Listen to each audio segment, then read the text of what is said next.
Yeah.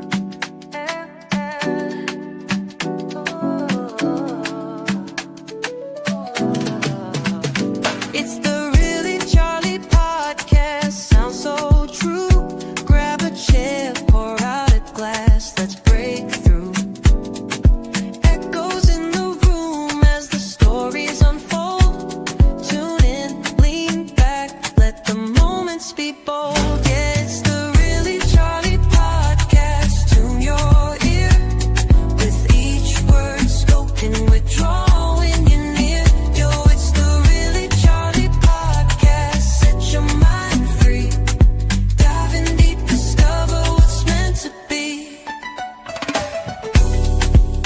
Oh, oh, oh, oh.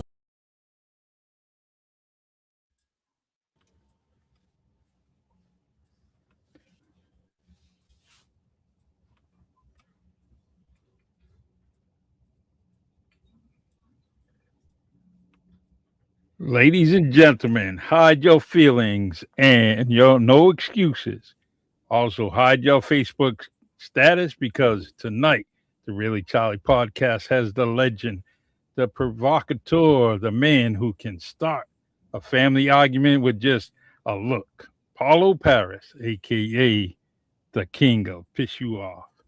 And now, mind you, this is the kind of guest who walks into the room and this has your blood pressure and sends notifications to your doctor. You know, he's that type of dude. And but he has some wisdom at one point and then an argument at another. And guess what? He can have a status on his Facebook and then people respond in all caps, you know, and it's like, oh my God, Paulo's at it again. But guess what? The best thing about this man is he's been a lifetime friend of mine, and I couldn't wait to get him on here. It's amazing now it took so long because he has been, he has truly been one of the people that has an amount, let me see, abundance of guests that came on in, and it's all thanks to him reaching out to people and say, hey, you should try this podcast. Really Charlie Podcast is a friend of mine from New Bedford. And guess what? They follow his lead. We hook up, we get together, and here we are. We finally got Paulo Paris on the Really Charlie Podcast. What's going on, my friend? All I want to know is who's making the chupa. I don't know, man. Hey, you know what? The only one that had Kachupa from this podcast was Dave Consatio. Yeah, he came in the house. We gave him some Kachupa, man, and we were going to start something. We were gonna get Nah. so, all right. Oh, we're not doing anything. Paul, are you reading me? You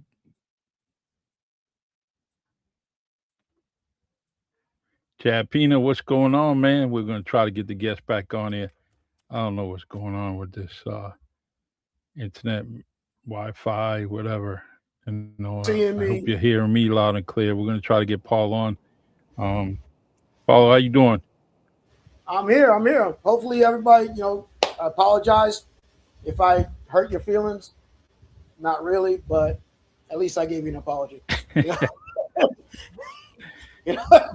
My mother used to say, if I ain't pissed nobody off today, I ain't breathing. Listen, so it's all good, man. That just comes from, growing up in the place I love, New Bedford. You see the background.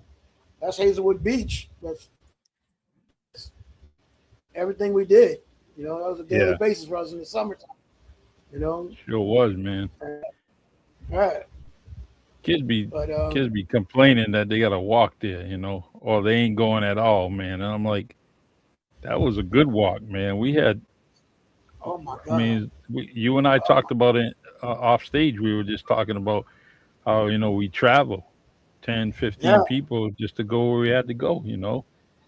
There was, it wasn't a typical summer day for me.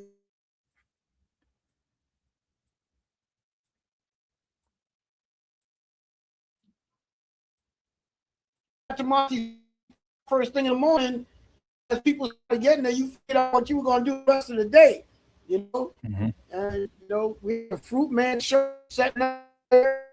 I mean, we really did. The time frame grew up.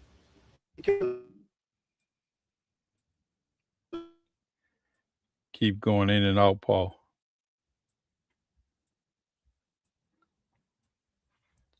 All right, we're good. So Paulo's been a huge part of this podcast, because he's had so many different.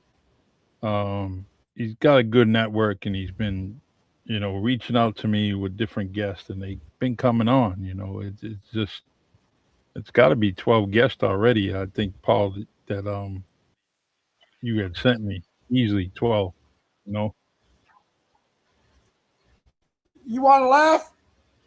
what's I that? recently went and asked somebody, "Hey, are you interested in going on Charlie's show?" And he was like, "Paul, I did a show for you about a year and a half ago. I had forgotten I had already told him about it, and that he already come on, you know." But it was because he was doing something new now, you know. Oh, And he was like, okay. he goes, "That's hilarious, Paul." You know? That is it. But I'm just trying to get video footage of friends and family and different people because it's so important. I tell everybody that the the video footage in the 70s and 80s was just crap, man. It was just because you can't find none of it now. And if you find it, something wrong with it, Nah, right? And yeah. it's just, oh, don't they know I don't want to be on TikTok right now? Um, yeah, it's the video and all that footage back then was just so lousy because you start looking back, especially if you want to get some footage from things in the neighborhood, things in the state, things in the country, and you try to track that stuff down. If it hasn't been digitized, and it's you're not gonna get too much. Yeah, thank God for Mike Santos and like Charlie Carmo and Tom Lopes and Ron Barboza. Yeah, yep. Over the years and videos over the years. I mean, I think it was Charlie Carmo. He had something going on.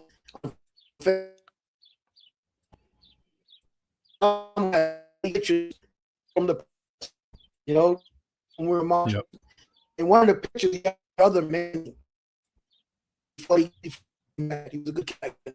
And I didn't realize that my brother Man during when they marched up the city,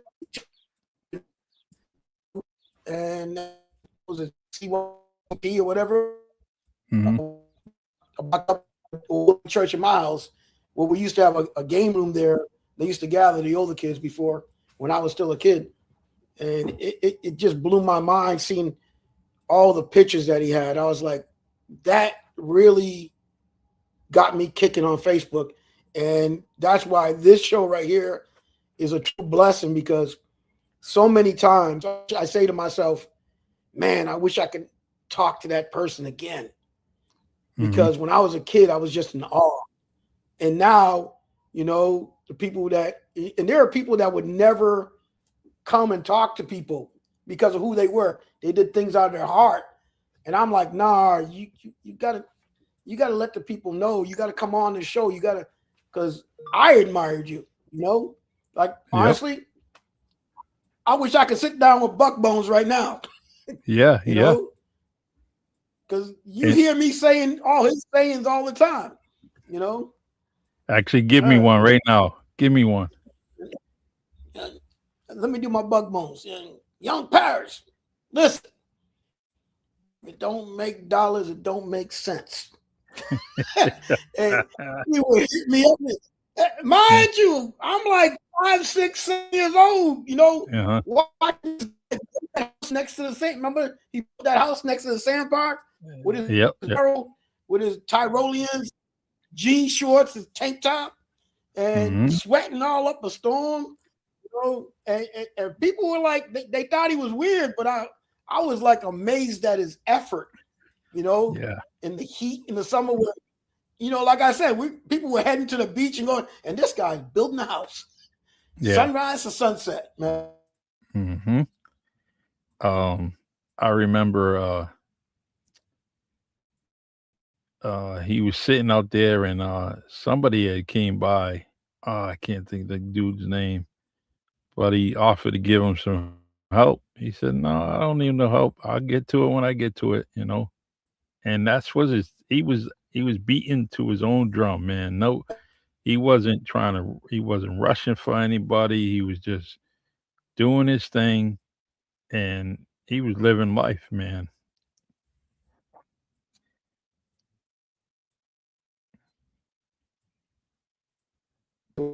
Don't worry, IT don't. Was the guy 20 minutes? He'll be there.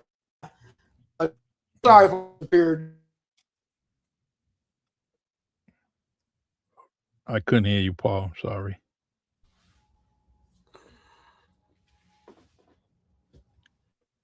Mm. I don't know. I can hear you, Charlie. Now, All right, okay.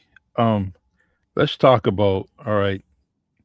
Young Paulo Paris is at New Bedford High School doing his thing, and at some point he decides, all right, I'm gonna be Army strong.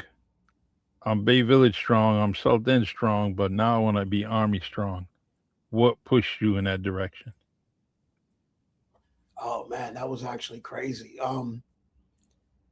My father always talked that he hated me playing sports. As a matter of fact, my father playing sports, I was signing all signing name all permission slips. It was because Bobby Gomes, his brother was an international guy, Johnny Gomes, Johnny the Yep. Mailman, and everything. Mm-hmm. And I had no plans. I mean, I was in very high. I was getting great, but I never took the SAT. I, I know I was going to college, even though was college. I could get when everybody was preparing. I actually was helping a couple of literally day of the SATs. Everybody thought the SAT never done it. So my father died before I graduated, and Oh, after that point, I was kind of lost.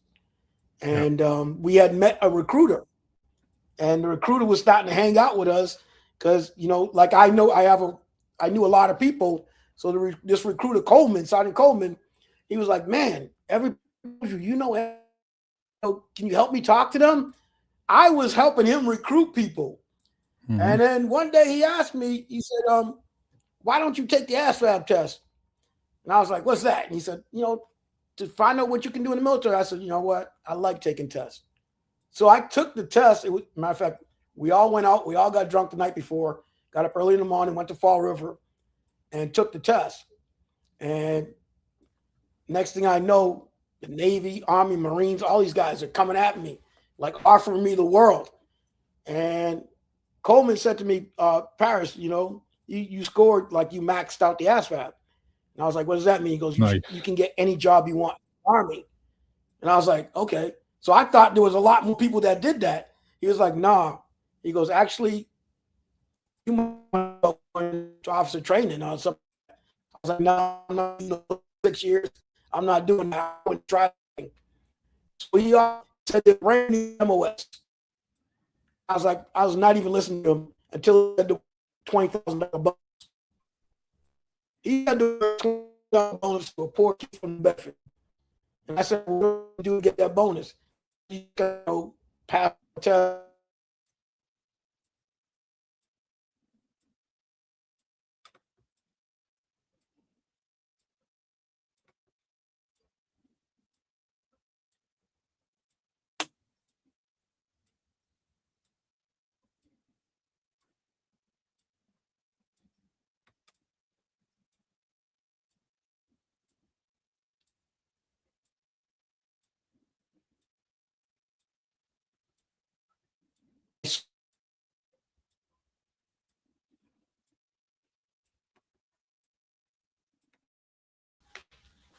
We're back.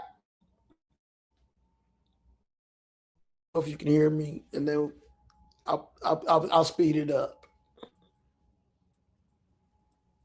Can you hear me, Charlie? Yeah. Yep. It's okay. I'll speed it up. So I honestly thought that I was going to be a U.S. Army fireman because the job said fire support specialist. I had no clue what the job was until I got to Fort Sill, Oklahoma. And they told me the first thing they tell you as a fire support specialist is your life expectancy in combat is less than a minute because you're forward, you know? But so needless to say, I had no idea. Never fired a rifle in my life, never fired a gun in my life. I didn't know how I was going to do all that part. I was like, I'll figure it out. So I started learning a lot about myself that I did not know I could do immediately. And B, it was called OSIT. It was one station unit training. So instead of coming home after graduation from basic training, you go to your job field and you do your training there. So I arrived in Oklahoma in June. I wasn't going to come back until September.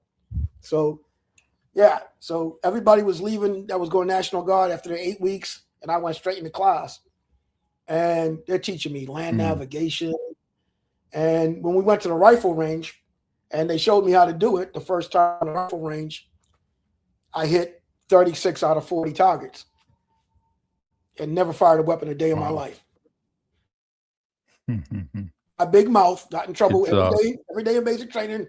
I was doing extra push-ups, extra sit-ups, everything, because my big mouth couldn't stop talking from Boston. They made me do it again because they thought I cheated. I literally cycled through BRM 3 times until they finally concluded the last time I went through, I got 38 out of 40.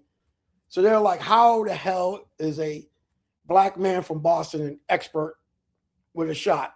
And he ain't never fired a weapon a day in his life. I said, if you teach me something, I will learn. I said, that's basically it. Yeah. You know, I'm only going to do what you tell me, you know? So, and then I got to the artillery, and the first time what they do was they take you into a bunker, you know, to scare all of us. Yeah. And they drop the artillery directly on top of the bunker. So all of us are peeking out this window, you know, looking out. The rounds hit. Everybody's jumped, and we're inside of a bunker. They jumped running, and all of a sudden I looked and I was like, yeah, baby. I was like, oh my God. I was like, and I'm looking around, and it's only me and two drill sergeants. And they looked at me and they said, crap, Paris, you're crazy ass. You know, we'll do it again. I said, hell yeah, do it again. And then they did it again. The guys in the bunker were like, this is insane. It was 155 hours, you know. I was like, damn, this is me. I love this. I'm in it for the boom, you know. And I really loved it. And then the thing was, the next thing they taught me to do was, and then somebody told me something different about it. They said a major part of your job is bringing in support during combat. You know, you're the one that, you know, we're the babysitters of the battle. If the tanks get in trouble, whoever gets in trouble, bring in the big guys. I said, oh, how do you do that? They said, well, you fire plan. I said, well, how do you fire plan? As soon as they told me that, I was like, dude, I played football. I was a defensive back. All I did was read offenses. I said, this is me, you know? And I absolutely loved it because once I started doing the fire planning and I started becoming more and more, I started moving up quicker and quicker and volunteering. And that took me, because of that and stuff from New Bedford, I literally traveled the world for free. Like, I wasn't a normal forward observer. Yeah. I worked with NATO. I worked with Shape. It was crazy, you know. I remember Tobby telling me a story, right? And he gets done. He's, as you guys say, he was in theater. He, you know, then he's got to come back, you know. But they said, hey, we want to send you anywhere in the world for 2 weeks. Pick anywhere. So he picked Cape Verde. Wow. And he went to Cape Verde. So the craziest thing is that during that time, he said, what did he say?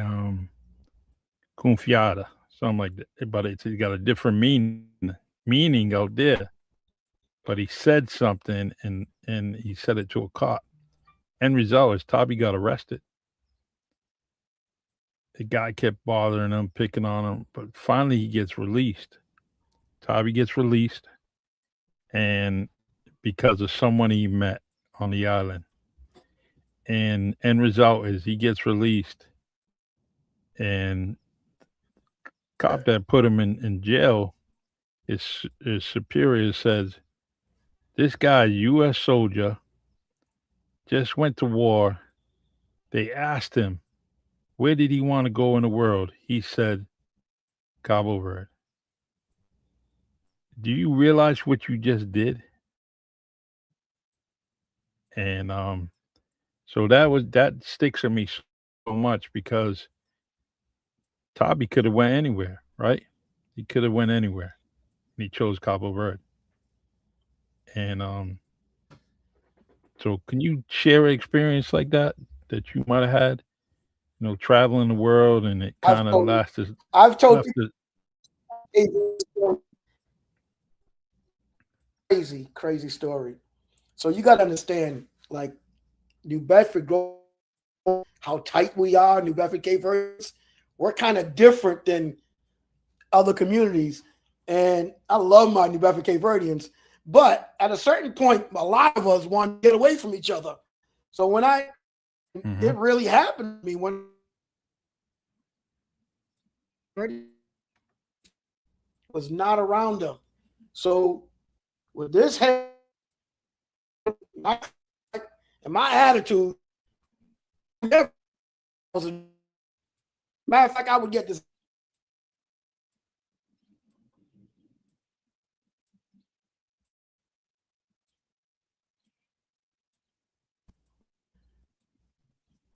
So this is crazy.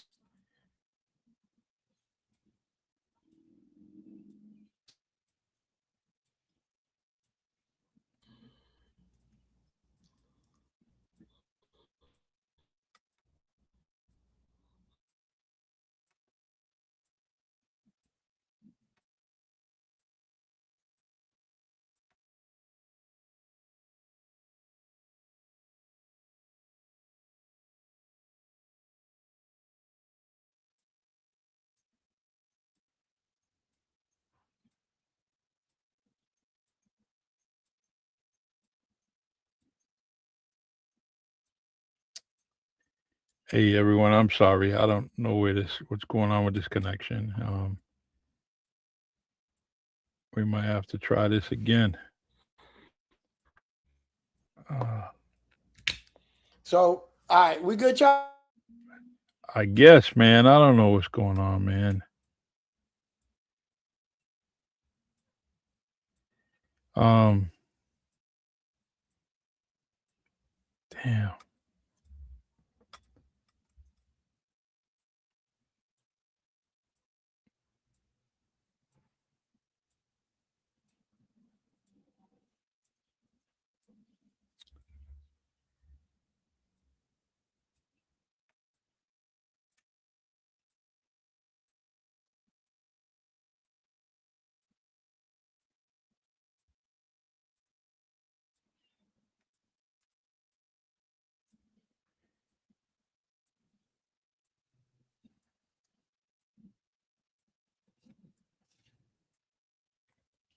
All right, everyone. This I got Plan B, man. This is what we're gonna do. We're gonna call Paulo, right? Because I can't miss this podcast.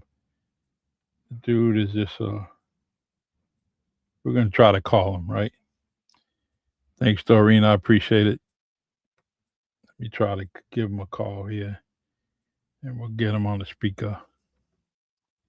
That's the way we'll do it, right?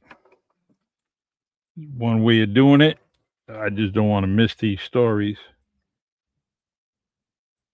Um,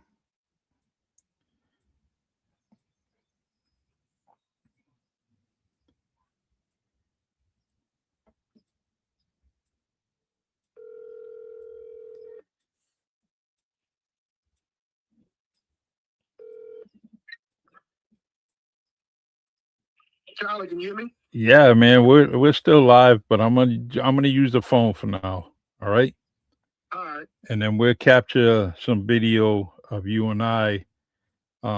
Whenever you come in the city, we'll make time and that we can do it face to face, like Paul Gomes and I did. We'll do something like that. No problem. We can stay on this. I'm good. Yeah. All right. So let's talk about your experience. All right. You said that you had to get away from your friends and family around there, right? Should I cut down the StreamYard? Yeah, the StreamYard, cut that off. There we go. Now we're good. Yeah. We'll go. Now, All right. So you end up, you got to get away. You leave friends and family, go off to the army. And talk to me some more about that. so, first of all, y'all know the Paris family is what? 13 of us in that house, So, I mean, growing up in New Bedford, it was like there was nowhere I could go without hearing my last name, Mm-hmm. or hearing about my brothers and sisters. There's nowhere in New Bedford. And I loved it, but I missed it when I was in the military, So, and the other thing was, I'm a history buff. Like, I love history. I read about every country in the world, and I wanted to see everywhere in the world because, number one, my father had traveled around the world. He could read and write, and he can speak, read, and write in 7 languages. My brother Johnny, when he was with Crystal Motion, he traveled around the whole entire country. I was like, well, that's what I got to do.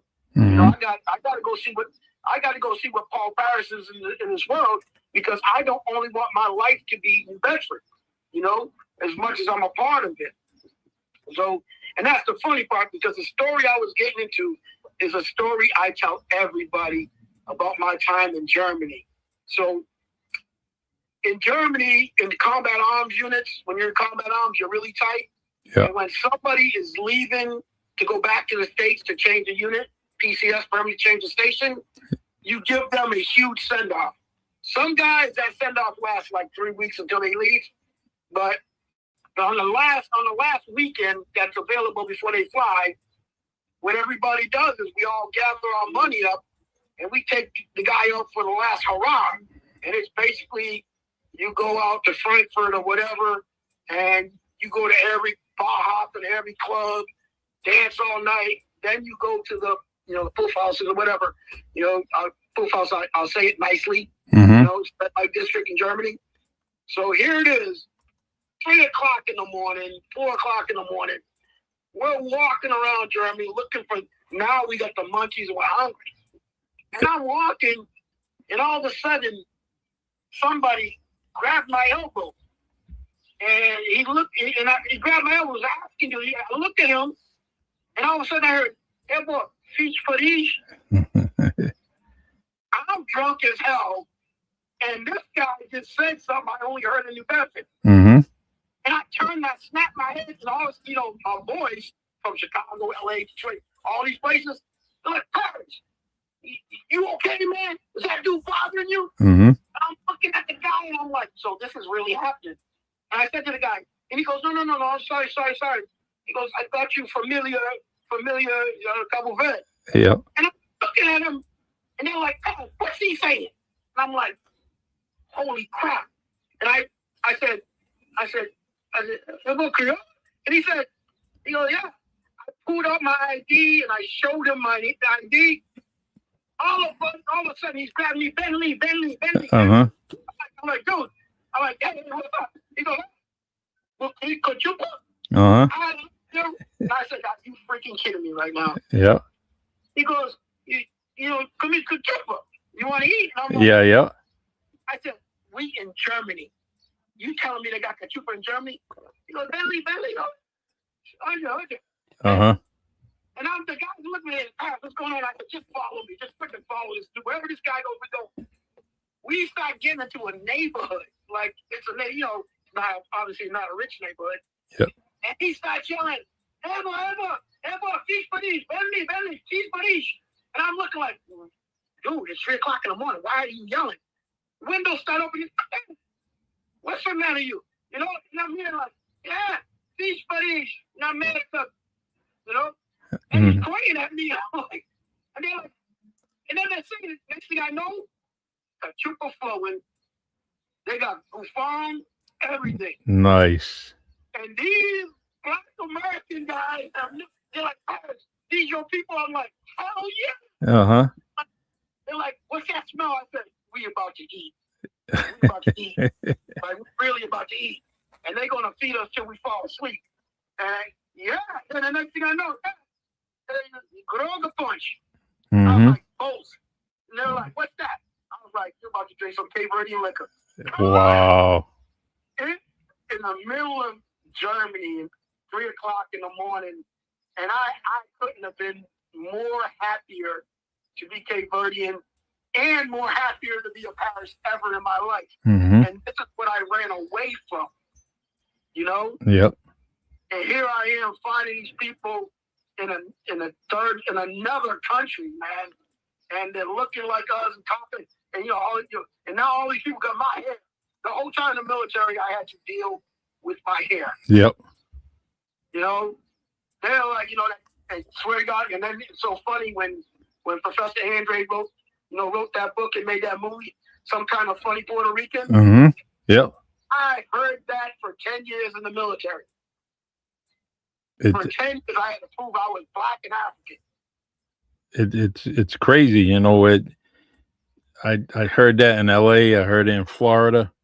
Didn't know what I was, and are you Cuban? Are you Puerto Rican? Are you mixed race? What, and it was just crazy, Hey, by the way, Doreen Amaral says hello. Kenny Brittle says hello. AKA. Yep. Listen, I can tell you, listen, that Kenny Shaw and Kenny Brittle, listen. People don't know how close me and him are, man.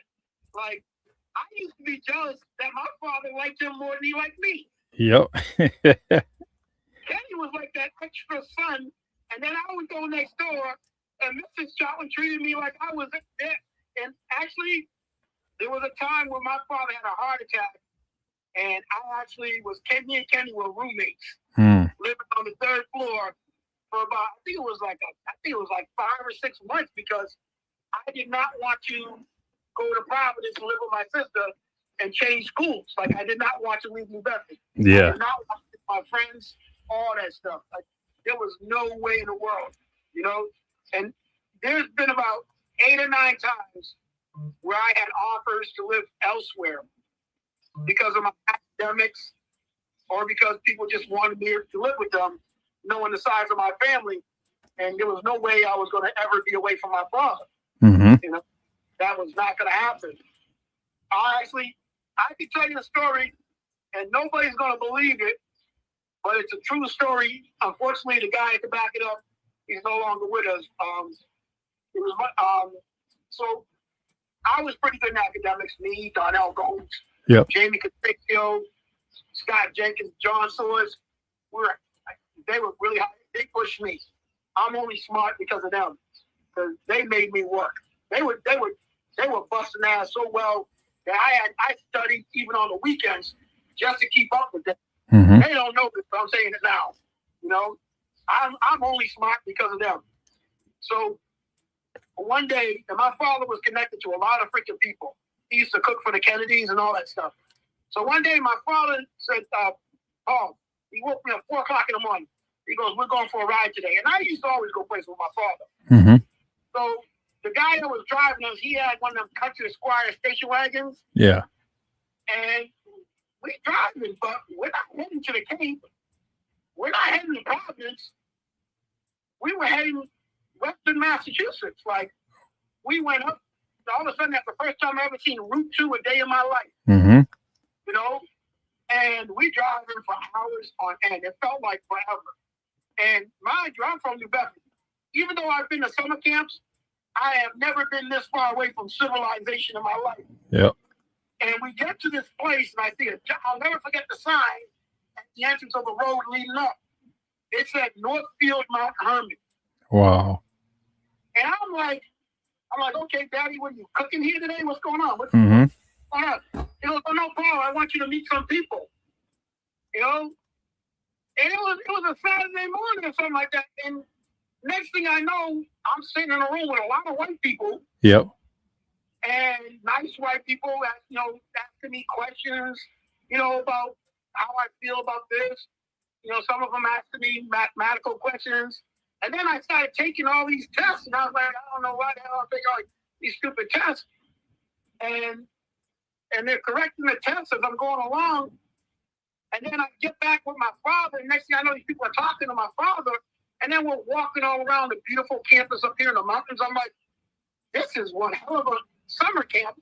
Yep. If you think I'm coming, And the next thing my father says, Paul, do you like this place? I said, it's very nice. I said, but I don't know if I want to come to summer camp up here. He said, Paul, this is not summer camp. This is what you call a boarding school. Wow. I was like, what do you mean boarding school? It got boards on it? I don't see the boards. Uh-huh. He was like, oh, you come here, you stay here, you go to school here, and then maybe for Christmas you come home, maybe and he said the word maybe twice. Yeah. Maybe during the summer you come home. I'm looking at him like, and I'm like, Dad, I said in Creole, hey, buddy, you lost your mind? Yeah, yeah. He was like, oh, didn't you meet the other kids? I said, yeah, very nice kids. I said, Daddy, they're all white. And this was like, we're talking when we're in the 70s. I'm like, yeah. And I said, Daddy, the whole entire time we were driving here, whenever we get in the car and drive somewhere, I try to remember how we get home. If the car breaks down. Yeah. I said, Daddy, if I knock out one of these white kids, that's a long run home. And he was like, and then the guy, I can't mention his name because he's a lawyer. Yep. He sat me down. He said, Paul, this is a very good opportunity for you. If you come here, you'll meet very important people. You meet people at your academic level. And I'm saying to myself, that's not Darnell Gomes. That's not Jamie Concesio. That's not Scott Jenkins. That's not Bobby Duarte. Those are the people that motivated me. Yeah. I said, I don't care about these people. I care about the people I grew up with. That's my motivation. That's my mojo. Yeah, exactly. Mojo is me and my people. And I'm being honest with you. Later on in life, I realized what I should have done.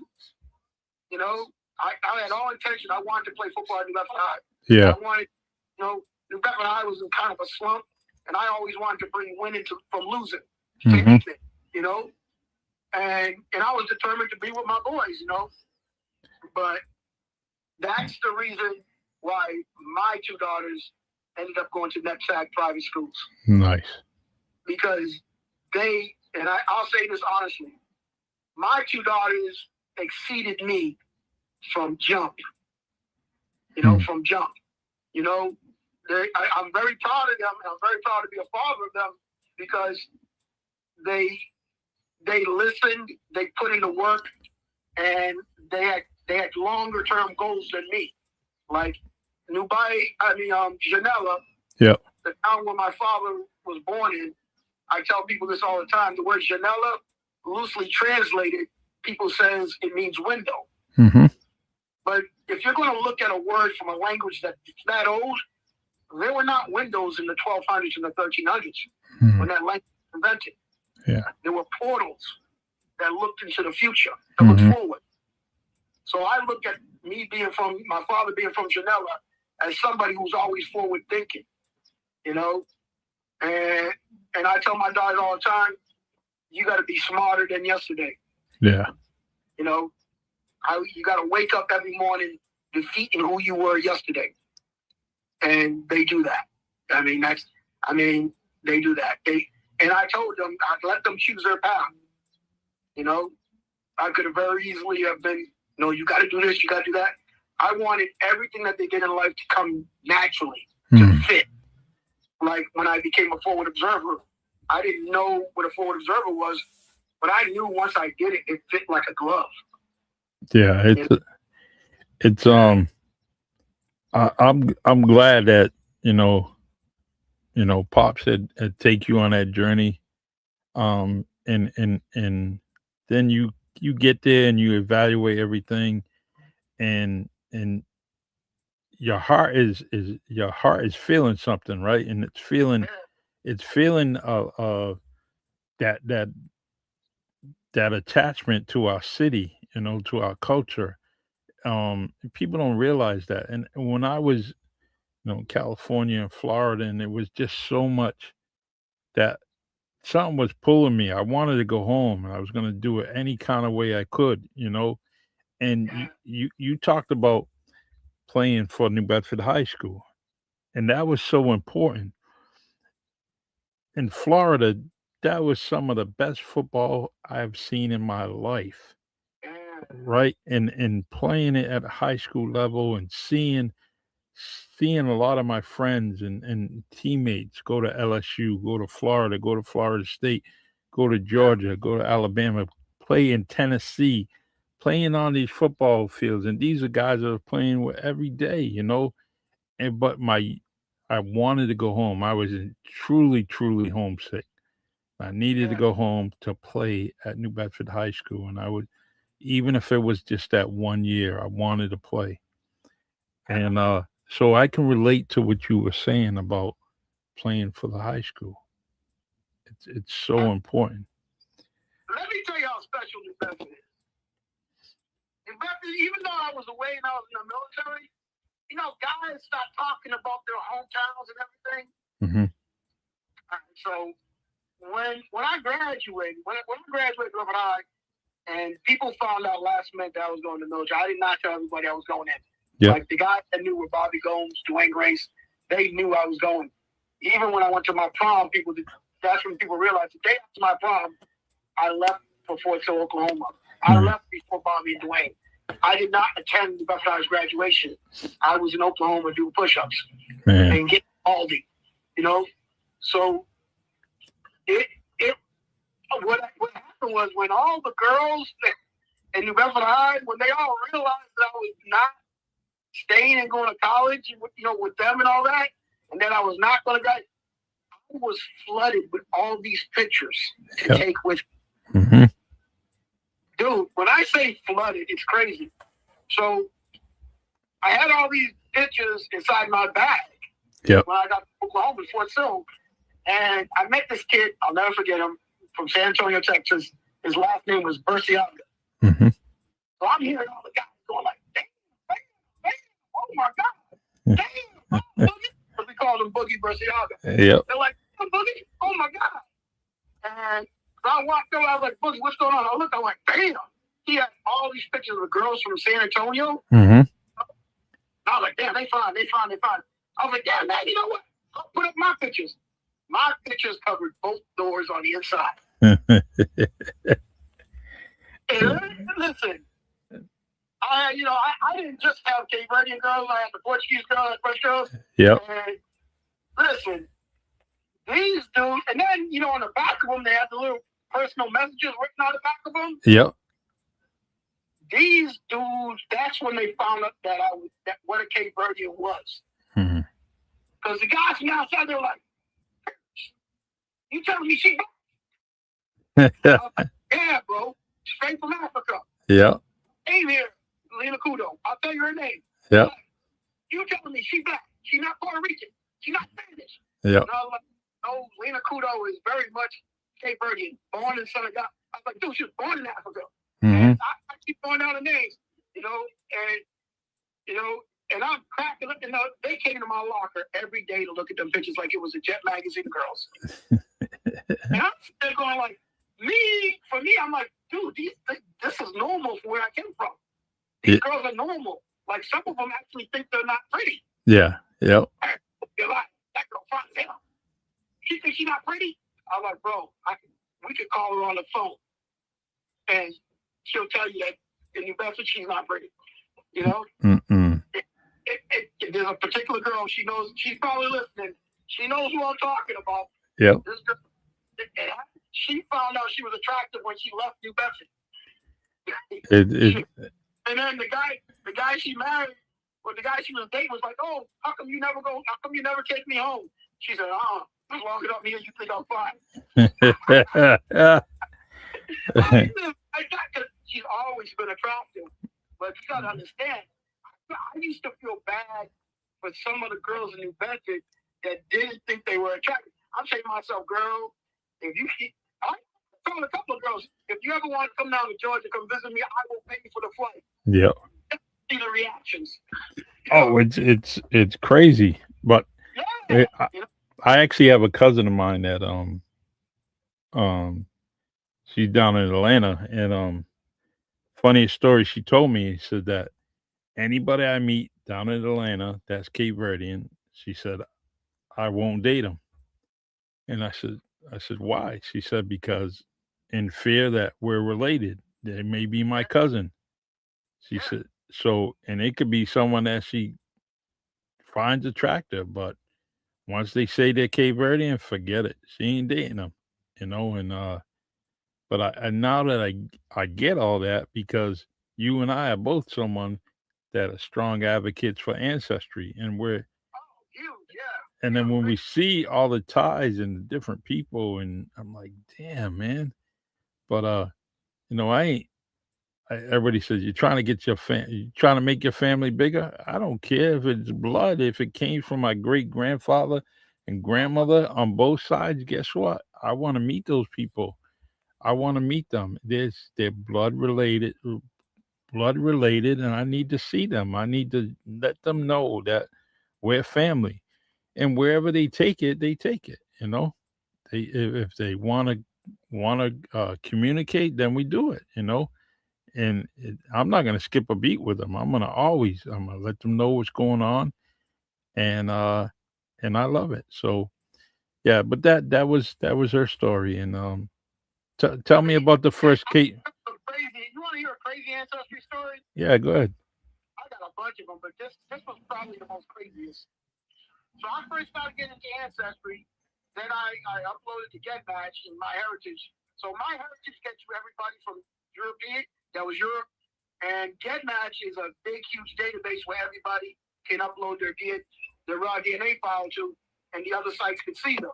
Yes. So, here I am one day, and my WhatsApp video is popping, but I'm on a call with somebody.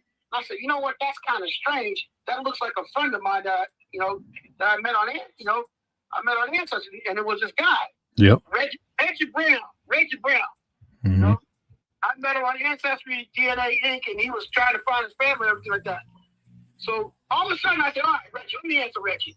I hit the video button, and all I see is off about 100 meters is about 50 to 75 white people spread across. Mm-hmm. And I'm like, hey, Reggie. He goes, hey, Paulo. He goes, guess what? I was like, what, Reggie? He goes, we dig deeper into that ancestry DNA stuff, and all this time we thought we were the Portuguese. Guess what? We black. He said, we black. This is why we like to dance and everything like that. And this is why we don't like a lot of people. Because Reggie's one of my cousins in New Zealand. And he's hilarious as hell. He goes, yeah, come to find out, Santos. Okay. Mm-hmm. Wow. I have a great uncle somewhere named P.O. Santos. He has families, England, Europe, Hawaii. He created families every freaking where. Yeah. And New Zealand, there's a lot in New Zealand that is his offspring. Man. He was a mighty good whaler. Oh yeah. You could. It's just amazing. Like, I have a cousin. The reason why he took the DNA test and found out, because he's from Angola. Mm-hmm. His wife is from Angola. He grew up indigenous to Angola in the tribes. Yes. So they have their first child, and the child comes out. He looks at his wife like, "Who baby that?" Yeah, he's like, because he's known his wife and her whole family and her family's family and everybody. Yep. So he said, he was kind of hurt, because, indigenous. So he took a DNA test. It was him. Wow. Yep. His father, he says, Daddy, did you know that we were Cape Verdean? His father goes, yeah, I've known all my life. Yeah. It's You know, we come out really white at Yep. first, Yeah. and then we start to get our color. Mm-hmm. His daughter got her color now and everything. But and this is my cousin. He looks like he's somebody I'm going to recommend you. He looks like, swear to God, a Milka Cabral. Wow. Yeah. Big image. It's He got the glasses, everything, and he grew up in Angola. Makes it even more crazier. Yeah. Exactly. And the dude he's an amazing person. I have a group WhatsApp of all my Paris men. Mm-hmm. I got another cousin from Trinidad who found out he was Cabo Verdean. I got a cousin. Couple of cousins in the UK. I got a cousin that just moved to Dubai. You know, and so the way the group chat is set up is you can push that video button anytime you want. Mm-hmm. Whoever wants to jump on the call jumps on the call, and we have a quorum. And we talk about anything and everything. You know, it's just like it's become like this brotherhood, and it's amazing how much we are finding out how similar we are, even though we've never physically been in each other's presence yet. Yeah, there's like when myself and Marvin, right, other co-host on the other podcast. Sometimes you have to lose yourself. Like Marvin and I, we click, and we it's almost like we communicate all the time, but the thing is that we only truly physically been around each other on 2 occasions, and but it doesn't skip a beat. The conversations, I can read him very well. He reads me very well. Um, but the internet is amazing, right? If anything he needed or something went wrong, you know, that would be, something that I would be very concerned with, right? Because Yeah. he's that special type of dude, and I could tell him so many things in my life and not even hesitate. Just go ahead and just say it. And he would absorb it, analyze it, and have a conversation with me. So when you talk about meeting these people all around the world and having a conversation, you have so much things in common. Isn't that what the world is supposed to do? Right? And we see all these things going on around us, and we're like, here we are. We're supposedly the ordinary people. We're the tokens of society. We're not billionaires with this. We're just normal people communicating from a phone, from a video, and getting things done. And I wish that this world would do more of that. You know.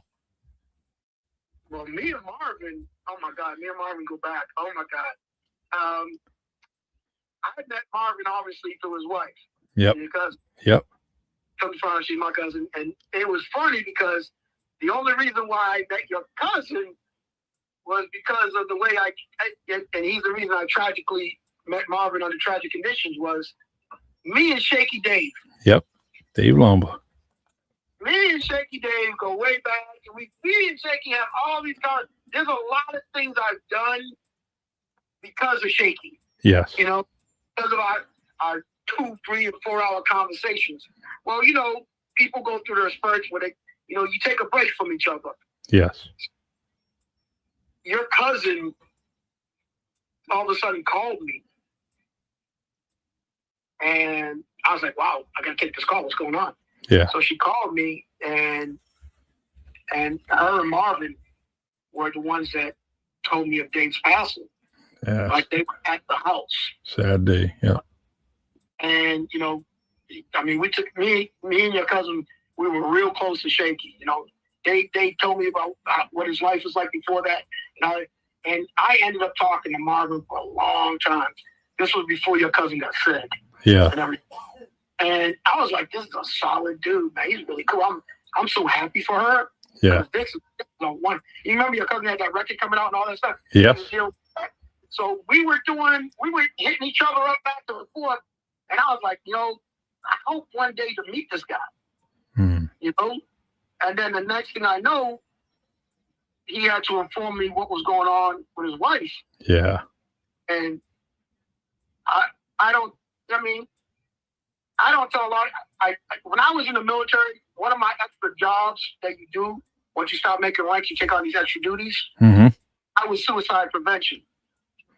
Mm. Apparently, being a Paris from a very large family makes me suitable to talk to people when crazy things. Because chaos.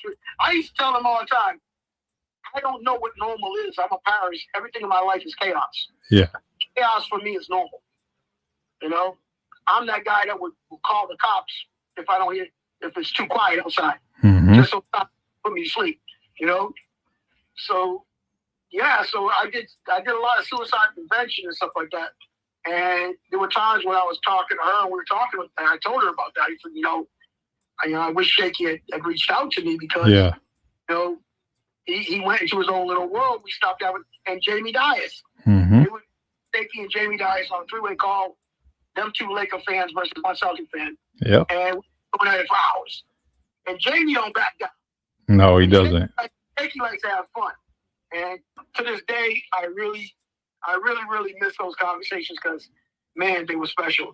But meeting Marvin and then watching what you guys do together, I was like, yeah, because I'm not, I couldn't do that show. Mm-hmm. Being my PTSD. Yeah. And I didn't even realize how bad my PTSD was until a couple of things happened up here when I was working personal security for some Arabs, and that's when I realized, okay, there's something different, because I'm really enjoying inflicting pain on inflicting pain on somebody who's bad is making me feel good, and that's not good. Yeah, that's why I couldn't become a cop, couldn't become a corrections officer. And I said to them, when I got to know everybody's like, oh, become a corrections officer, oh, join the state police. Oh, I said, you don't ever want to see me with a weapon in my hand, ever. Yeah. I won't miss and negotiate. I said, that's why I will never carry a weapon again, because I know what I can do with it. I did it, and there are people and there's a saying that I say to combat vets and that I say to people, and one of my cousins, like he kind of stood away from me. He was a combat vet, but after I said what I said to him one time, me and him became real close. Yeah. And this is what I say to them is, I look at them and I say, what do you see when you close your eyes? Because I know you don't sleep. And I said, you don't even have to answer me. Yeah. And that's the difference between a combat vet and a ref, is none of that ever goes away. It's me, 1991 was what, 35 years ago? Mm-hmm. I can still see everything from even before the Gulf War. Yeah. Things that made in places and all that stuff, And I'll tell you a bad story. Okay. And this is really bad. My brother Johnny died. When he died, I had just got back to Germany 2 weeks before that, because he was sick, and I came home on a long vacation, and I spent a lot of time with him. But when I left, he took me to downtown to the bus terminal to catch the bus to Logan.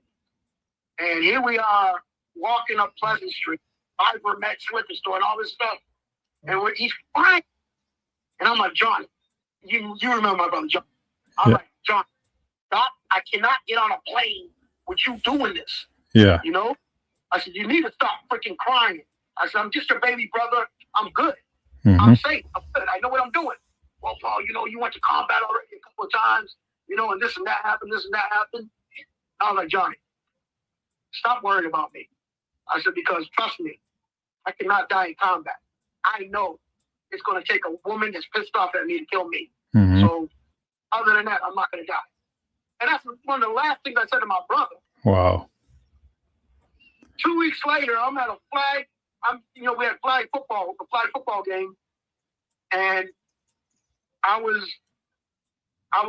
one of the coaches, and my boss was another coach, and he had just came back off emergency leave from burying somebody in his family. And we're sitting there, Matter of fact,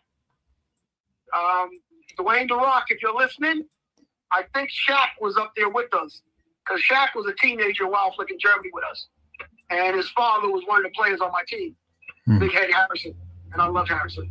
Yeah. So all of a sudden, we seen the van, the duty van pulling up. And I'm looking, and then my boss walked over to, the other coach. He walks over to the duty van, and the dude hands him a piece of paper, and he freaking punches the window with a piece of paper. Yeah. So walking towards me, and I'm like, hey, just go, get in the van, go take care of your family, go, take off, go. And he's like, Paris, come here. I said, Chief, you don't have to tell me nothing. Go take care of your family. I got this. You just got back. Whatever it is, go take care of your family. He said, Paris, I'm not calling your name again. And as soon as he said that to me, I just took a side and I said, my brother Johnny just died. Yeah. When we were in Wild Flicking, it was a 6-hour drive to Frankfurt, to the airport. Mm-hmm. And he was like, Paris, just get the shit. We're gone. And I was like, yeah. I was like, all right, Chief. And so my flight was going to be 6 o'clock the next morning. So the only way we could do it was to leave right now, and I would sleep at the airport. Yeah. And fly the next morning. So he drives me all the way there, and he says, Paris, you just come back when you're done. Mm. All right. And I was like, all right, Chief. And I was like, because he's seen it. I was totally lost. So here I am with my bags. I'm sleeping in the airport overnight. And all of a sudden, I was flying through the air. Yeah. Smoke filled the whole Frankfurt airport. You can look this up. They had bombed the next terminal at Frankfurt Airport. Wow. Here I am getting ready to go home on emergency leave, and terrorists bombed the very next concourse. And the smoke filled it on. And I'm shaking. I'm in my dress blues and everything, my dress blues traveling uniform. And all of a sudden, these German soldiers are running towards me, and he's saying it in German. And he just tossed me a submachine gun and pointed in that direction. Yep. I was like, are you shitting me? And so we headed off, and we flown the perimeter and all that stuff. I'm sitting there going like, my brother died. How the hell am I getting home? Mm-hmm. And when the stuff cleared, they came over to me and they said, are you Sergeant Paris? I said, yeah. He said, okay, we got a flight for you. You're going to get on the plane. He goes, we're going to fly you to London. And then from London, you're going to JFK and then to Providence. Dude, that was the long flight of my life. Yeah. That was the longest flight of my life, man. Because my brother Johnny was, he was freaking unique as hell. Yeah, he sure was. Sure was. That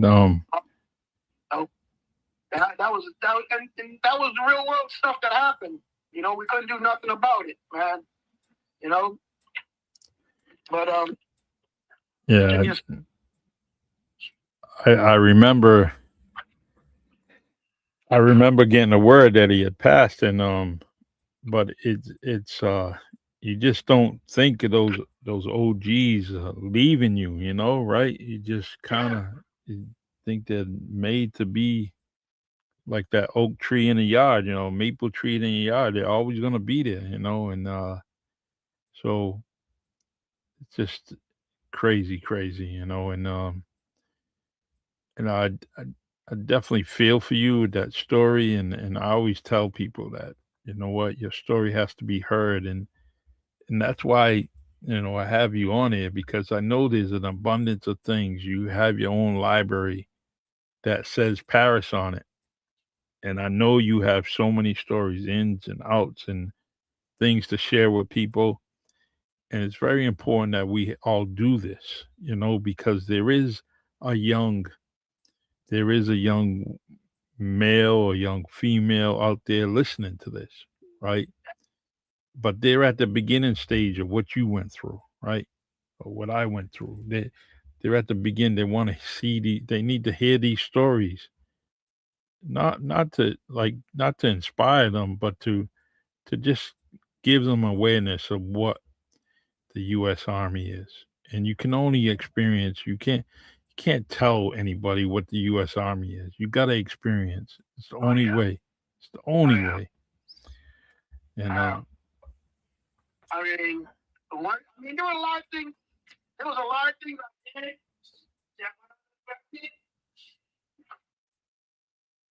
that down the road. Yep. Changed it.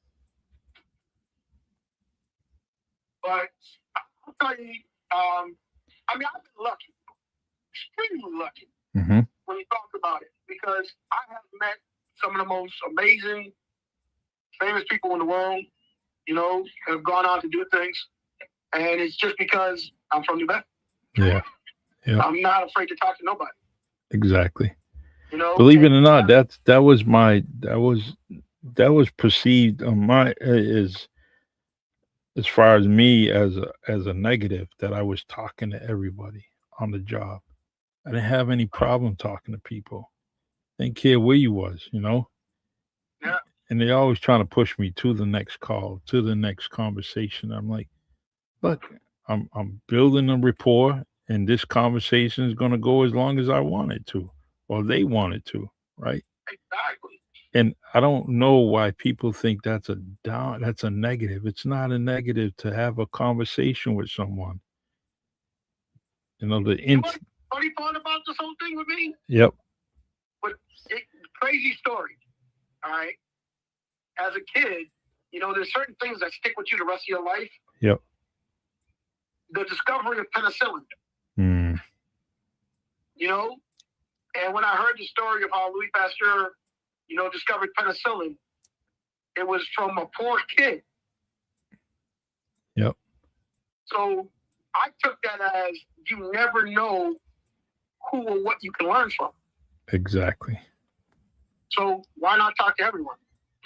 Yeah. You know, why not find out, you know, go find out what you don't know. You know? How many that would be so much. How many assistants in the crazy story, and maybe you know it, maybe you don't, but the potato chip was made by a slave in the kitchen. Yeah. He fried it up, and then this dude took it into his restaurant, and it was something that was premiered in the restaurant. He said, "Hey, just cut it a little bit thinner. Cut it a little bit thinner." And then we were doing that, and then, you know, instead of that slave getting the accolades of the potato chip, right? Nah, the restaurant owner, the plantation, he got it. He's the one that got all these things, and that's the story of Black America, right? That there's so many things taken from us. But what I wanted to get at is how many assistants, right? You talk about the penicillin and how it was introduced, poor black kid, so on and so forth. How many assistants in the kitchen made the best dish ever, right? How many assistants that were in a chem lab that was helping out and fooling around, or trying to figure out something and end up, you know, curing something, or like the penicillin. You know, there's so many different things that go on, right? You want to hear something funny? What's that? Jamie Kahn introduced me to Richard Pryor. Yep. When we snuck on and put one of his brothers, Richard Pryor, albums on 317 Pleasant Street, across from John Source. When Jamie Kahn and Michael Kahn were living there. And rest in peace. Bicentennial nigga. Yep. And there was a couple other ones, but there was one that stuck out with me because my sister, my younger sister, and my nephew were people who stuttered. You remember Richard Pryor joke about the stuttering Chinese guy? Yes. I don't see no help. You know that one? So here I am in Germany, right? And because my father was a chef, I like to go to restaurants that, you know, where people are actually cooking, not no chain restaurants. And I had this most amazing Jaeger schnitzel, and the gravy on it was different from all the other ones. The pomfrets were different, the fries were different, and I'm like, and the salad was different. I was like, so I tell the person, I said, can I go meet the chef? And they're like, what, you want to meet the guy? I said, I want to meet the guy who cooked this. Yeah. He takes me to the back, and the dude's Chinese speaking German. All I can think about is, I don't see what happened.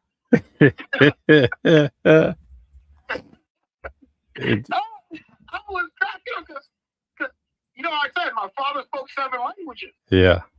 So I'm in the middle of Germany during this German meal cooked by a Chinese guy who speaks German. Yeah. And he had sticky eyes like my father. I'm cracking up laughing. Oh my God.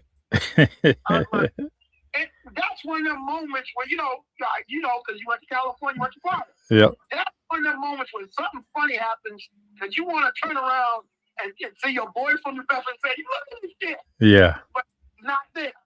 Mm-hmm. You know what I mean? That's what makes you think like, oh, wow, yeah, I really am not home no more. But I was cracking up laughing for days, man. I was dying. I couldn't believe it, man. And you're right. You got these people who have problems with immigrants. Yep. That go to these 5-star restaurants not knowing that it's immigrants making that food that you're paying that $600-$700 for. Yeah. Yep. And giving it a 5-star review and giving it a 5-star review and all that. Yep. My father wouldn't let us eat at no McDonald's or nothing like that. No. Every time we asked him for McDonald's, he made us something himself.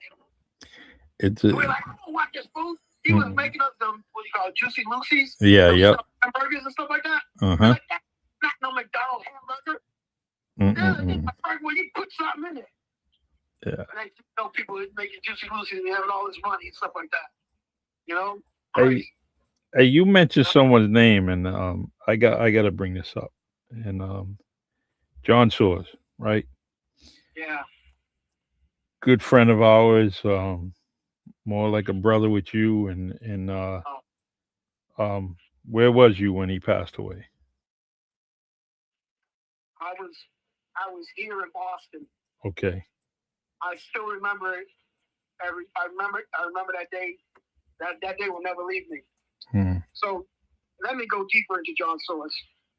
On Pleasant Street, when I was a kid, I was 4 years old. Yep. And me and John Soers were going to Parker School preschool. I think Scott Jenkins was with me too, and I think Donald Gomes was at the preschool. So we were friends and everything like that. And there was something going on in Crystal Cafe. Crystal Cafe used to have another floor above it. Yeah. I don't know if anybody knows. So I'm 4 years old, and there was like some kind of christening or whatever. My father. So back then, people were stupid, let kids do stupid things. So they're talking on the roof, drinking grog on the roof and all that area. And me, Manny, my brothers and sisters, we're playing on the fire escape. Yeah. That's what we were doing for fun. Dressed up nice, climbing up and down the fire escape. So I'm climbing up, and my brother Manny got pissed off at me for some stupid reason, because I guess he wanted to come back down as I was coming up. So he literally hit me on my forehead. Yeah. And I fell backwards and landed in a box of broken glass and everything. And it was pretty bad. Yeah. I still have a scar on my head. And all I remember, the next thing I remember is I'm inside the back of a police car, and I have something wrapped around my head. My father's holding me tight like hell, and rushing me to St. Luke's. I got 28 stitches on my head, and that whole entire summer, I was stuck in the house. John Soers and Jamie Casasio came over every day. Yeah. And spent time with me every day, because I couldn't go out. They were afraid of me being in the sun or whatever, and I would or whatever. So, and now I was like, wow, your friends are your friends. And they would literally be with me the whole time. In the house, we'd find things to do. So fast forward like 3 years later, and I didn't know, but all of a sudden John Soers got sick. Yep. And they didn't tell us exactly what it was, but I remember telling the teacher, give me the classwork every day. Yeah. So every day when school ended, I took all the homework and went over to John's house, and I did my homework with him, me and him. So John technically did not miss a single lesson. I was so focused on learning the lesson because I did not want to cheat John out of the lesson. Yeah. I remember his eyes were yellow. They were jaundiced. Mm-hmm. You know, and he was feeling, feeble. I knew he was sick, but I didn't know what kind of sickness it was. Yeah. And I forgot how long he was out of school. But we did that every day. And it was funny because from that point forward, me and John did all our work together. Wow. And when people ask me about John Soares, I used to jokingly say that he's the good version of Paul Paris. Hmm. Like, Paul Paris will break your neck, hit you over the head with a rock, Yeah. and John will talk to you, you know? And so G.A. Greene, we graduated from 6th grade. We're heading to Roosevelt Junior High. We get to Roosevelt Junior High School, and me and John ended up being in the highest class, Part A, whatever it was. Yeah. Well, me, him, and this kid named Rodney Small, we were the only 3 black kids in the class. And when they called out your name, you went to Roosevelt. The first day in Roosevelt, they called out your name. Yeah. And that was the first class that they called out was Part A. So Paris, Soares, Small. Mm-hmm. I'm brown skin, John's light skin, and Rodney Small was 6'5" and dark. Yep. So they called out my name. I stood up. You sit down. So I sat down. Yeah. They called out my name again, Paul Paris. White sounding name. I stood up again. Didn't we tell you to sit down? I said, yeah, but you also called my name. Yeah. What's your name? I said, Paulo Sousa Paris. Yeah. And the rest of the South End, you better cracking up laughing on that. Mm-hmm. Yeah, he's a Paris. Yeah, he's a Bumsy. I can still hear Bumsy saying it. He's definitely a Paris. He's not Smitty. You know? That's exactly what Bumsy said. Yeah. You know? So then they said, you can stay there. The next name they called was John Soares. John stands up. Yep. You can feel a sigh of relief. Mm-hmm. They said, John Soares. He said, yes, I'm John Soares. John, very polite, very nice guy. Then the next name they called out was Rodney Small. I swear to God, no white people damn sure fell out. Yep. He stood up, and they looked at him, Mm-hmm. and fear of a black planet hit. So then, they start taking you to your homeroom and to your classes. Yeah. You get to your class, they put everybody in alphabetical order, as expected, right? Yeah. We get to the class, we're all lined up against the wall, and they said, Mr. Paris, Mr. Small, Mr. Soares, you guys have these 3 seats right here. It was the first 3 seats in the middle of the whole room in front of you. Mm-mm-mm. So Rodney, being from Boston, Yeah. he me on the shoulder. He said, bro. I said, dude, we're going to show him. Yeah. Okay? So when you get into every class, they immediately test you to see your level Mm-hmm. on the first day. I'm busting 100. Rodney's busting 100. John Soares busting 100. Yeah. They had the bonus questions. I answered all the bonus questions, And the whole time I was taking the test, this teacher was standing over my left shoulder. Mm-hmm. And I'm like, I'm loving it because I'm the type of person, I love to be challenged. And I love to prove that I'm Paul Paris. Yeah. 24/7. Where other people would get mad, I'm like, have fun. I'm taking the test. And it was like that for most of the classes. They just, and then finally they kind of rearranged it a little. We got to sit in alphabetical order after we proved we weren't cheating, And they kept asking me, like, randomly, Paulo, if you're not comfortable in this classroom, you could choose another classroom and we'll move you into it to make you comfortable. Yeah. Why would I not be comfortable? They're like, if the tests are too hard, I said, is there a higher score than 100? Uh-huh. I was like, am I failing? Yeah. I didn't even know what my other classmates were scoring. I was like, and so I started having fun with it. Like they were waiting for me to fail. They were waiting for Rodney to fail, but they liked John because John was a very nice person. Yeah. Yeah. They would go speak to John before they spoke to me. But John, and it really killed me that he went to Vogue and not New Bedford High with me. Because that was the first time I was without John Soares in my life. Mm-hmm. That was the first time I was without Jamie Consacio, Donnell Gomes. And when I got to New Bedford High, I was around all these new people that I didn't really know. I mean, I got Cheryl Nobrey in a lot of my classes. Yeah. Leslie Lewis too. You know, and that was good. You know, because they were Leslie Lewis was off the charts, definitely. Mm. But even in the classes, even at New Bedford High, in the classes we were taking, I still had people over my shoulder. Yeah. You know, asking me to, you know, if it's you know, you can transfer out if this is too hard. And I just, it was a badge of honor for me most of the time. But the thing about it is, it carried throughout my life. Because if that didn't happen to me back then, I would not have had the bravery to stand up for myself in the military and in every job I've held since then. Yeah, I'm glad that a lot of that, like, even with me, the Cushing Avenue School was, the teachers there were amazing because they had me take my time with a lot of stuff and had me focus on, you know, writing and writing neatly and turning in neat stuff. Until this day, I try to do that all the time with everything that I possibly have, and I turn in if it's handwriting, right?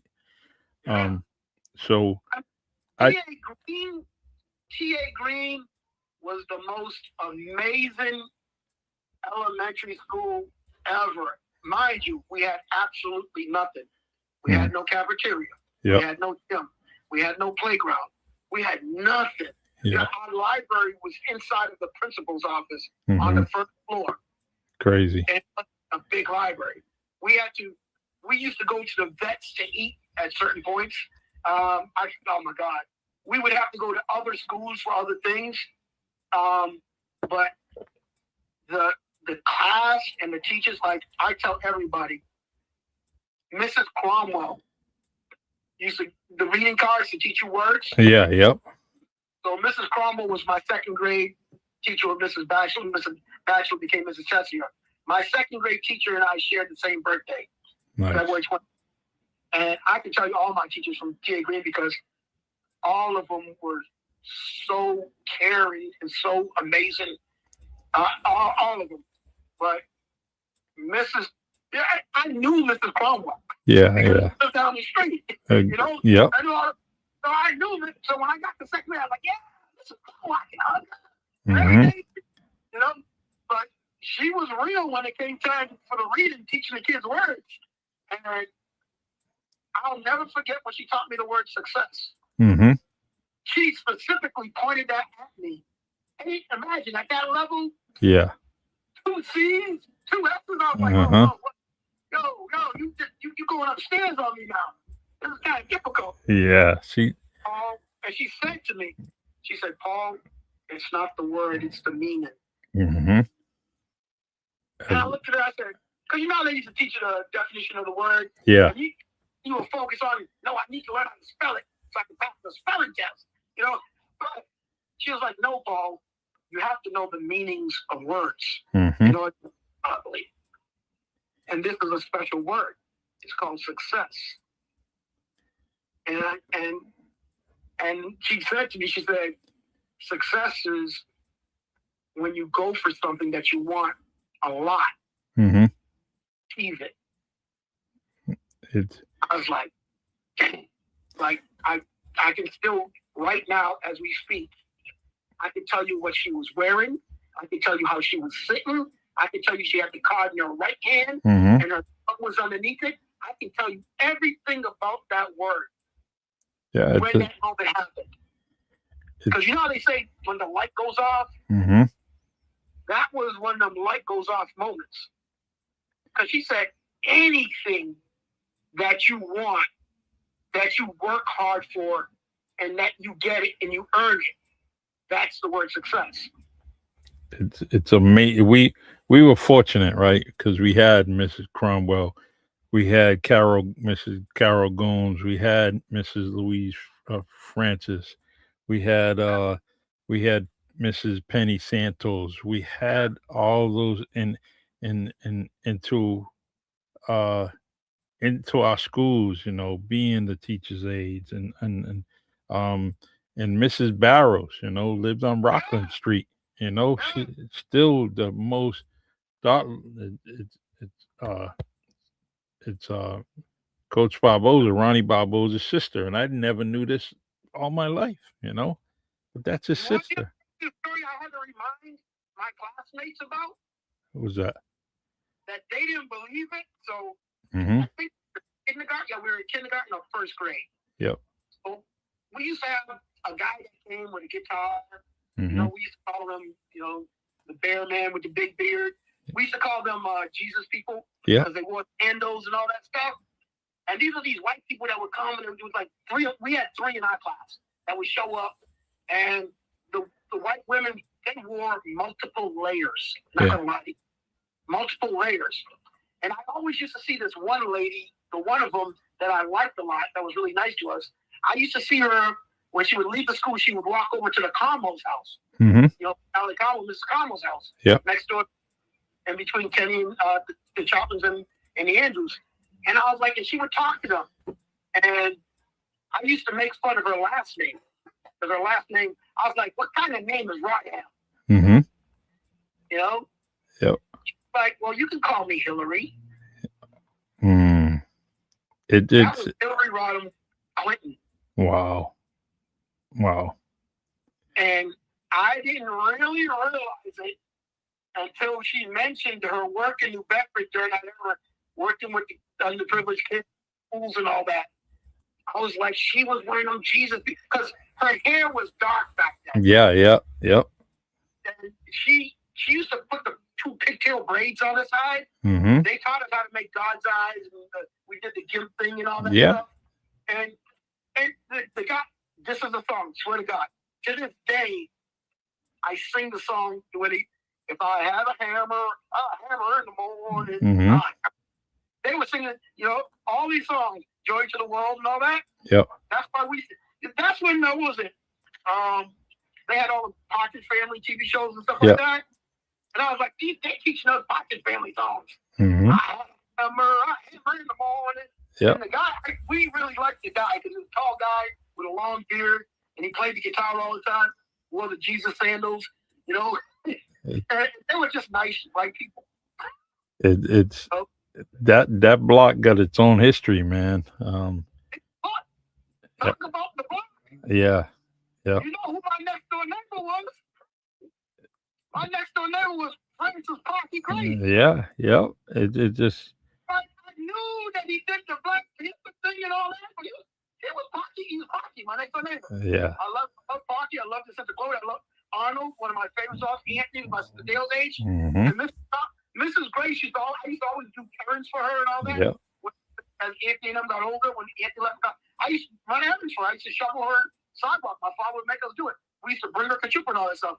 And Arnie, I used to see him doing his thing all the time.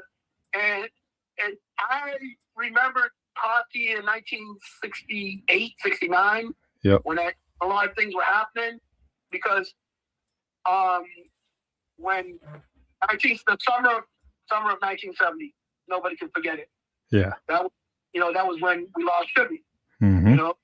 And Shibby was my brother's friend.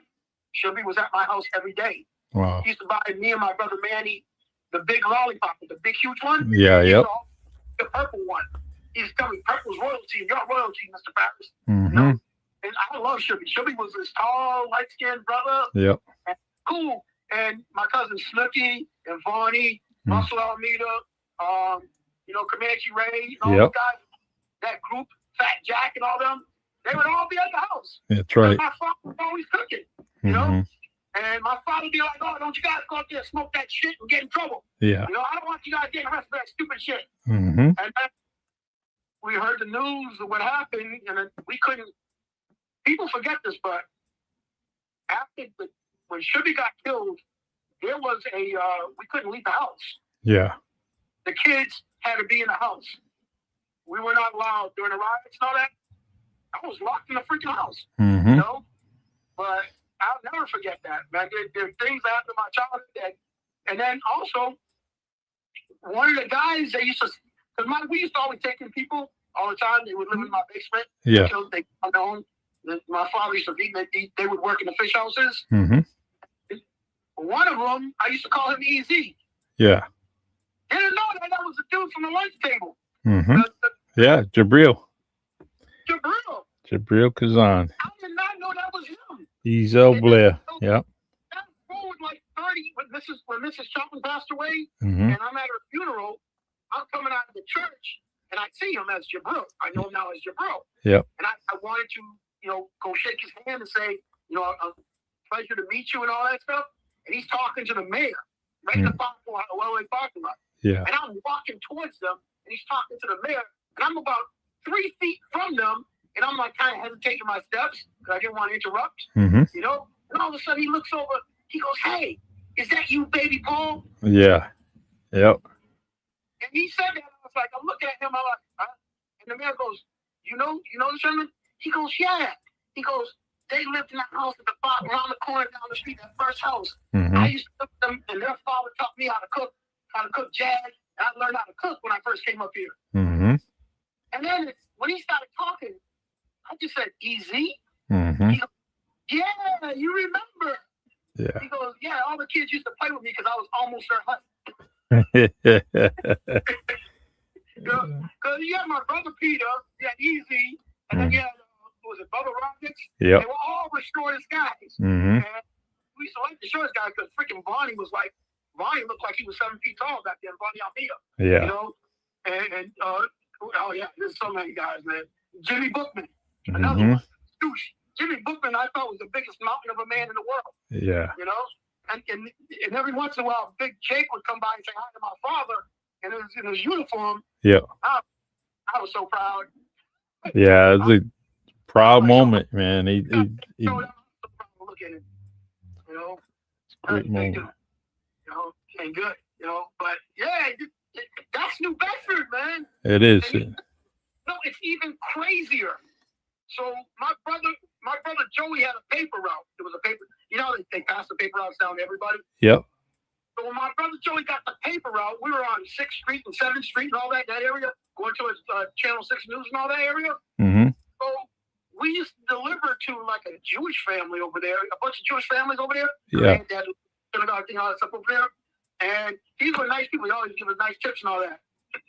I did not know that one of those kids turned out to be the now owner of the Golden State Warriors, the LeCoupe family. Yeah. Yep. Yeah. How crazy is that? Yeah. David Consaccio talks about, his, having his kid at the boys club, and it is crazy. And he talks about New Bedford, like it's the back of his hand, so I'm glad that, his short stay was a good stay, and the reflections that he has, that here he is, he's a billionaire and has some great reflections on the city of New Bedford. So, yeah. The guy 3M is from New Bedford. The guy that invented 3M. Yeah. He's from the other one. I mean, I can keep going. It's so crazy. It's unreal. Yeah, and that's why I have these podcasts, so we can make people aware of different things and make something positive about your Facebook lives. When people go on Facebook Live, make it a positive note.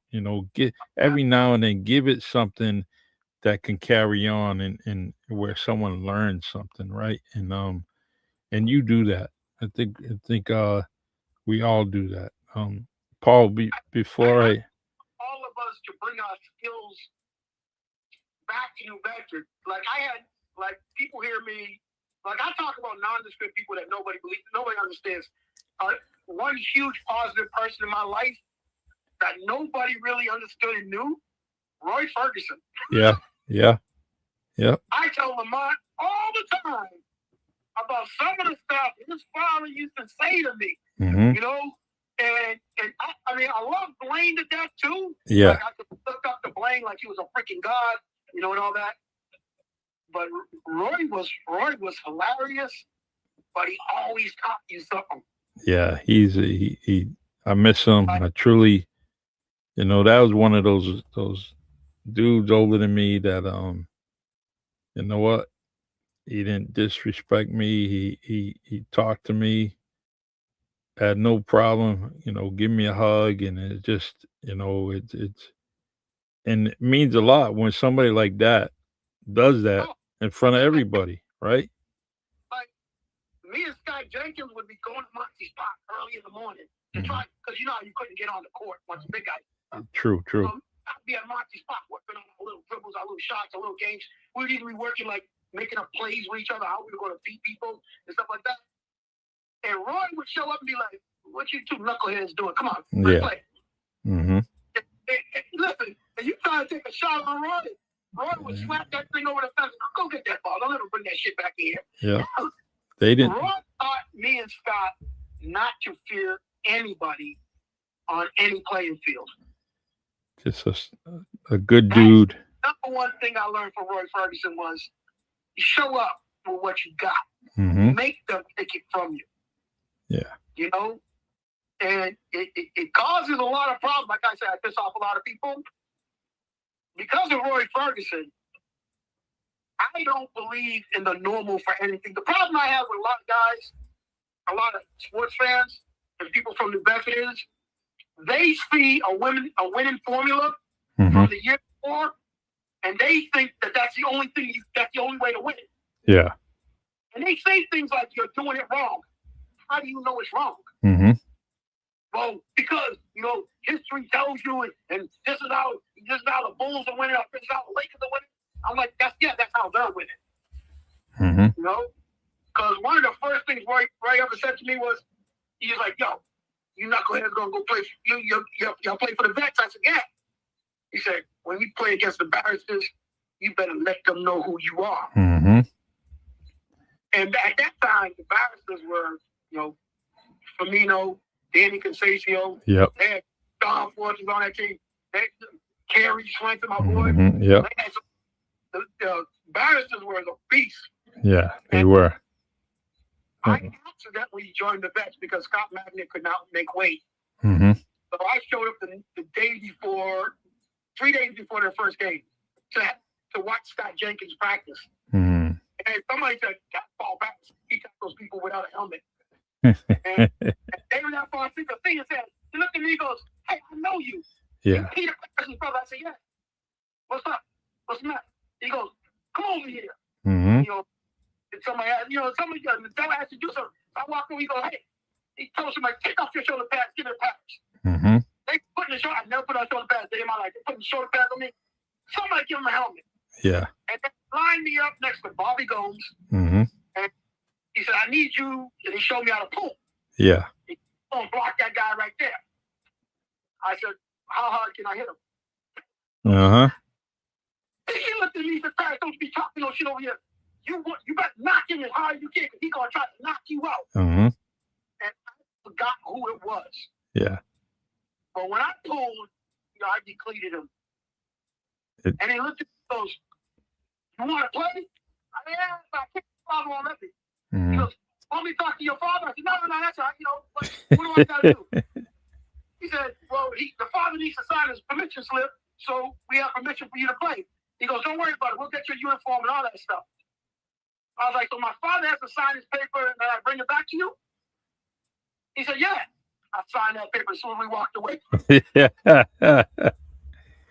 And everything was going really good.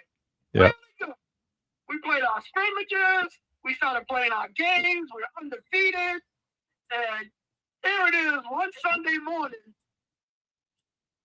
I see my father's friend, Ornay, walking up the street with the newspaper in his hand. Yep. I'm like, "Oh, it's a newspaper, Sunday paper." I had forgotten that we took a group picture or something. I guess I made the All-Star team, whatever the hell it was. Yeah, yep. But being a stupid parish, I was front and center on the picture. And my father, I walk out, my father used to whistle for us to come home. Mm-hmm. That whistle, I turned around, I said, came back and then I was, "Hi, what's the matter?" He said, "I got to ask you a question." He goes, "You play ball with your boys?" I said, "Yeah, we play ball. I told you. Go to the park, we play ball. Like I always, I play ball." Uh-huh. He goes, "You play ball with a uniform?" No, I put on the shirt, whatever shirt, jeans. Yeah. Ball. He was like, "Oh, you do, huh?" He goes, he pulled out the paper. He goes, who's this guy? I said, wow, that guy looks just like me, Dad. I'm like, you know who he is? He goes, it says Paulo Paris right there on the paper. Paulo Paris. He goes, how you do this? I said, I don't know. They asked me to take a picture. I put on the clothes. I took a picture. Yeah. He said, no. You on the team. Who signed my name to put you on the team? Which one of your brothers? Because he didn't think I would ever do it. Yeah. Which one of your brothers signed that paper? I said, Daddy, I signed it. Yeah. He pulled out a bunch of paper. He said, sign my name right now. I said, don't worry about it. It's okay, I'll quit. He goes, no. Sign my name right now. I did it 4 times in a row. Uh-huh. He said, shit, Mom. I thought I signed this. And then he looked at me, he goes, you know the rule. You can't be stupid. Yeah. I said, what do you mean stupid? He goes, you get below 8+, you don't play ball. Yeah. You miss 1 day at school, you don't play ball. I'm like, that's no problem. I got perfect attendance right now. I got straight A's. Yeah. You know? Like he came to one of the games. He was pissed off, boy. Yeah.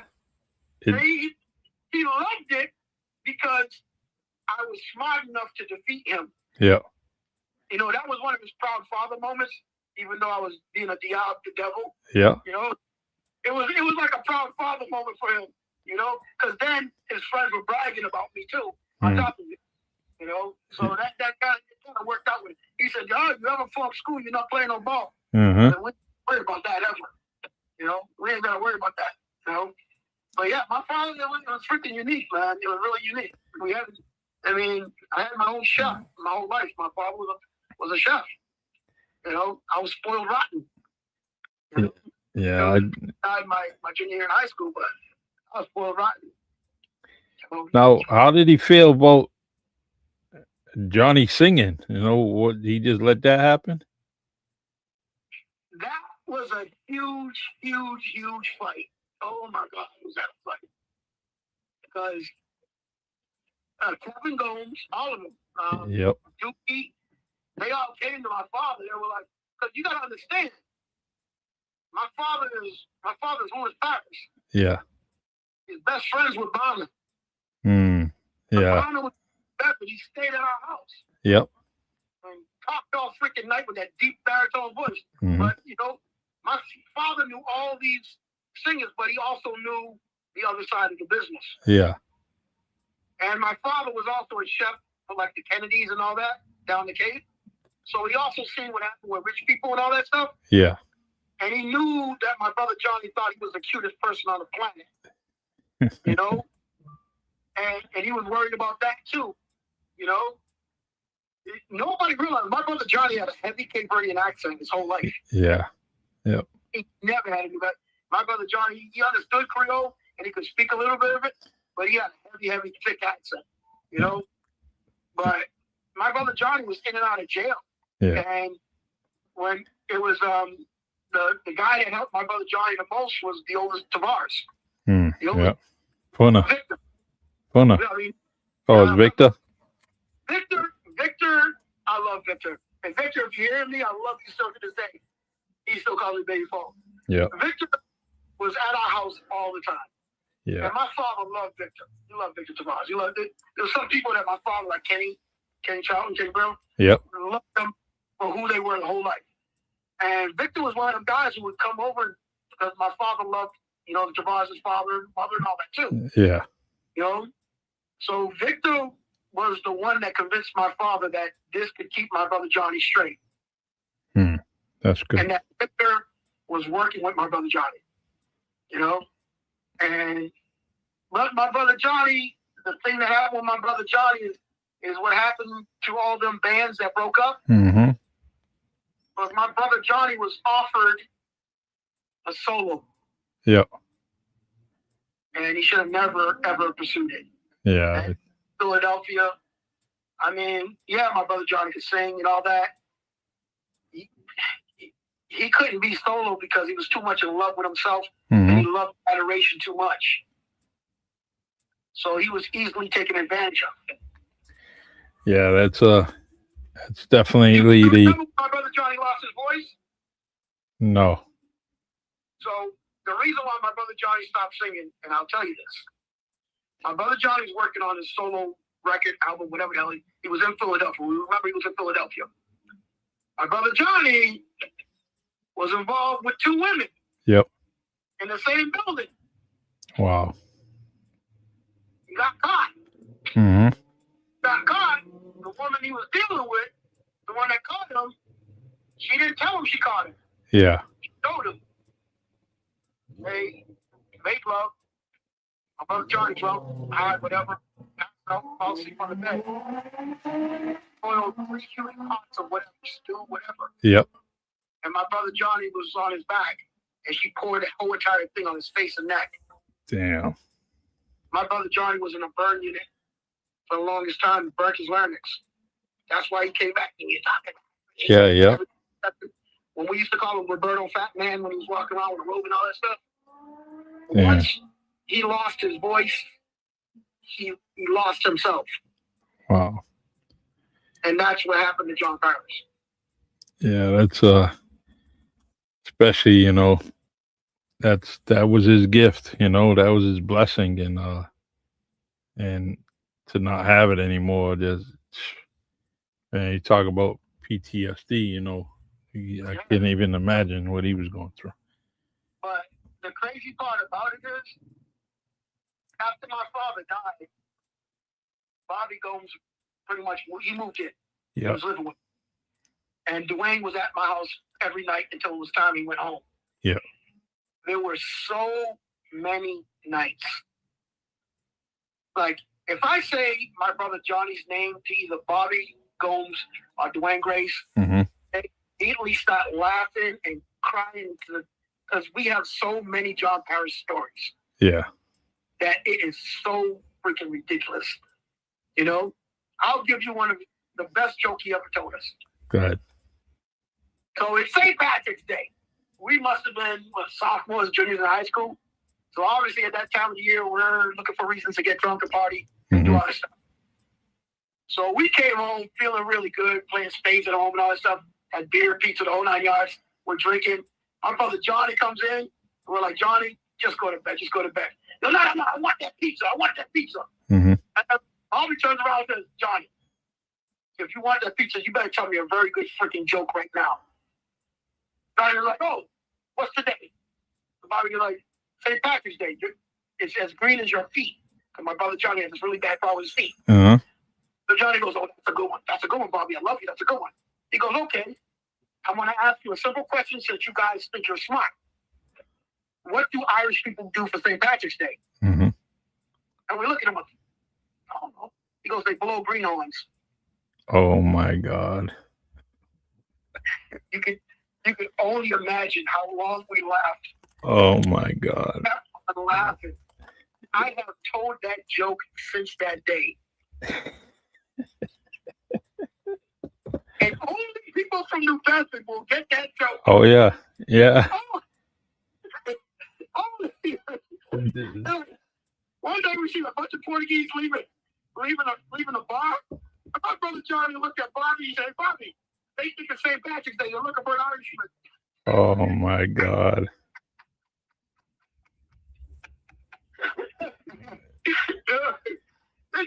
It was never ending with him. Like, he could make us cry laughing till we had tears and peed our pants every night.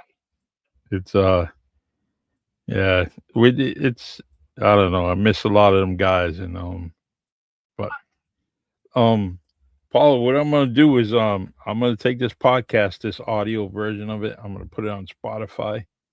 I'm gonna kind of mess around with it this evening and get that all squared away, and I'll put it on Spotify as and within an hour. But what I wanted to do is it's so, you know, it's an honor for me to have you on here, especially in and around Memorial Day, and I want to thank you for your service. I truly love the conversations we have. I can listen to you all day, and so I want to continue to do this. You mentioned about John Gomes and Bobby Gomes. They want to come on the podcast. They told me they would let me know. that'll be a real good one. And so they're gonna come on, and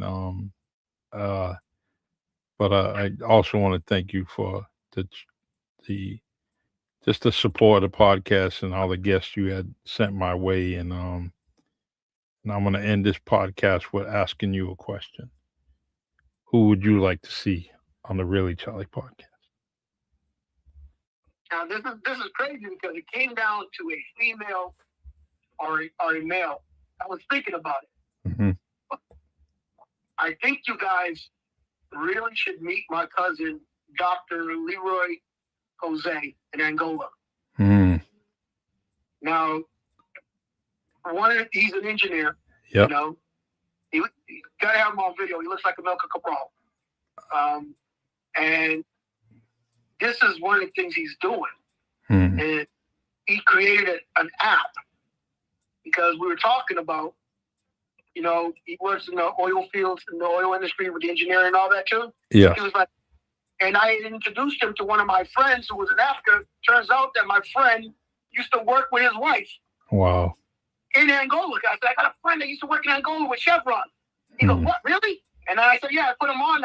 The three of us were talking. He was like, wait a minute, I know your wife. Yeah. His wife, too. So, and then we said it, because my friend Hanafi, his name is, that's a guy you can interview. That'll go for days. But Hanafi said to me, he goes, you know, why is it that, he goes, I've worked all over Africa, and your big industries are filled with Europeans. Mm-hmm. You can't find no Africans or African Americans. And my cousin said, he goes, you know, I don't understand how that works either. He goes, but I've been working on an app that's like LinkedIn for Africans. Mm-hmm. Connect them with jobs in Africa. And his app is up. It's working. I mean, wow. It works both ways. You fill out your resume and then jobs come looking for you too. Mm. You know? And I was like, does anybody else in Africa have it? He goes, no. They use the LinkedIn crap and all that stuff. He goes, but this one's tailored for Africans in Africa. Wow. And he said to me, he goes, what do you mean African Americans? I said, no, seriously. You know how many HBCUs, historical black colleges, got black engineers that cannot get hired in America? Yeah. He goes, how come they don't come to Africa?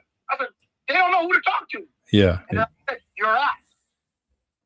That's, well. We start putting your app in all these black colleges and these African, I got a cousin. My cousin Elaine Gomes, her daughter. Yep. An engineer, graduated from Virginia Tech. Oh, big time. And she's very gracious. I love my cousin to death too. Elaine, if you're listening, you know I love her. You know I'm always looking out for my cousins. But she was telling me that, you know, it was hard for her, and she top student and stuff like that. You know how many black engineers that I know in my lifetime that are, you know, these guys, they belong to Masons or sororities or fraternities. Yep. You know, and I come across them, and I'm like, how come you guys don't, you know, go, and they say the same thing. Who do we contact? You know, how do we do it? He goes, because if we do the normal way, they're going to take the white guy over us from Europe. Oh. And that's what my cousin, Dr. Leroy Jose, that's what he's working on. That's what he has it. Well, I gotta definitely reach out to him, and I'll talk to you and try to get that happening as soon as possible, because you know it could be life changing for a lot of people. So it's very, very important that we get it on there on this podcast. Absolutely. All right, man. I just, you know, truly wish there was a video, but you and I a lifetime. I know tomorrow isn't promised, but we're gonna definitely do this again. And so when you are in the city, give me a call so we can sit down and do some more of this. Because I truly can't wait. I love listening to the podcast the next day. It's so satisfying when I do that. So I can't wait to do that. I mean, some of the people you've had on it, even the ones I recommended. Yep. General Priddle and all them, amazing. Yeah. Garrison, another one. You know, and we're going to get one more. We're going to get that Blue Angel on there. Yeah. He's Angel on there. I'm working on him. I keep messing with him, but I don't know, a little hesitant, but I get it. I really do, and but I'm gonna tell him just because he's the runt of the Gonzales, yeah, he can still talk. yeah, he's got amazing stories, and I told him you're more than Joey and Kim's brother. yeah, definitely. You know, All right, my brother, I love you dearly, and feel free. You gotta reach out to me, do that, and let's definitely do this again. coming open in June, around Juneteenth, Mm-hmm. and I'll be off for like 3 weeks in July anyway. So Okay. yeah, we'll find a time. I'll go down there, spend a day or two down there. Yeah. Yep. Definitely. All right, man. 5 stars with this podcast. I truly appreciate you. Appreciate your service in the U.S. Army, and I appreciate your service in the community, whether it's up that way, whether it's on the Facebook community, Cape Verdean communities, throughout the whole internet. I truly, truly like what you're doing. Don't change for nobody, man. So When the FCC shows up, tell them that I had somebody kidnap you for the whole hour and a half. nah, this was a party, man. This was a community party, and I truly appreciate it, man. So, all right, man. I'll talk to you this week. Okay. Hey, who do you got? Spurs or OKC? Absolutely, I got the Spurs because they don't know they don't know they're not supposed to win. Yeah. They just know they gotta prove who they are. That's right in my ballpark. Yeah, I can't wait to see that. I would love to. Castle is a special dude, man. Sure is. He sure is. There was Special dude, man. He makes that engine go. Yeah, he's can't wait, man. Love to see that.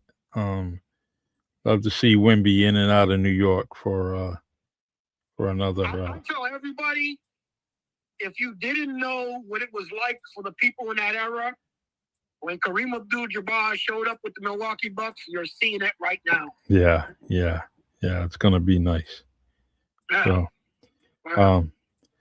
all right, my brother, you're the best. I appreciate you, and I'll talk to you soon. All right. care. Take care. All right.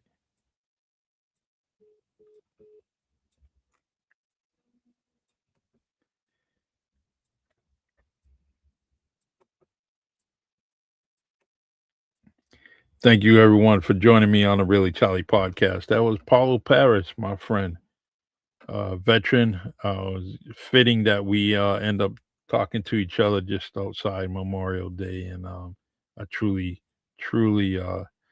am gonna touch up this video and this audio and put it on Spotify, so there's a nice audio version of it. Truly amazing stories, and that isn't, he said that he was on here for a while, but hour and a half, that's not even close to some of the stories that he shares, we share in the community. So, but as you see, we are always giving a shout out to New Bedford, Massachusetts, and that's where we came from, man. And nothing like it. Wouldn't trade it for the world, man. All right, take care. And I'll see you guys tomorrow morning. We'll be at Honeydew, chopping it up at Honeydew with my crew there. And also we have Sometimes You Gotta Lose Yourself podcast later on at night. All right. So I'll see you tomorrow, and thank you for joining me.